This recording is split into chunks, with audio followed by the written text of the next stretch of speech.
ፉአድ የፍቅርዬ ፍቅረኛ ወይም ባል የልጇ አባት የነበረው እንግዲህ ስለ ሁሉም ነገር እውነቱ ዛሬ ማታ ጠብቁኝ ብሎ እንግዲህ ልቡ ተሰብሯል። አሁን ደግሞ አንተ ምን አይነት ድራማ ይዘህ ልትመጣ ነው? ምን አይነት ጉድ ደግሞ ልትነግረን ነው? እስቲ የምናየው ይሆናል አብረን ማለት ነው።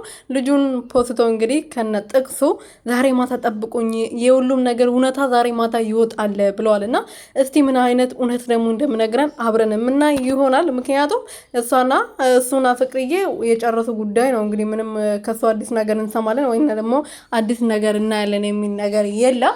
ምናየው ይሆናል ማታ ማለት ነው።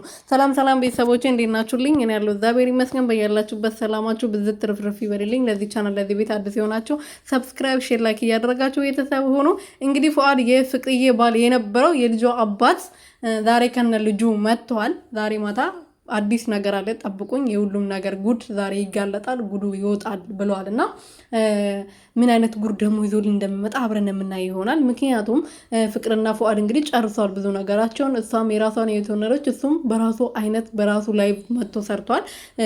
እንደውም ጎበዝ ስንላቸው ነበረ። ስለተለያዩ ተለያዩ አይደለ በቃ እንደ ሩቲና እንደ አብርሃም እንደዚህ አዛ አላረጉም ነበር። ተለያዩ። እሷም የራሷን እሱም የራሱን ህይወት እየኖረ ነበር። እና ዛሬ ደግሞ እንግዲህ ፍቅርዬ ወደ አብርሃም ስለተመለሰች ደግሞ አዲስ ድራማ ይዞ ሊመጣ ቻናሉ አይዲያ ጠፍቶበት በደንብ ሊሰራ ፈልጎ ወደዚህ ወደ ድራማው ሊቀላቀል ነው ማለት ነው። ዌልካም ብለናል።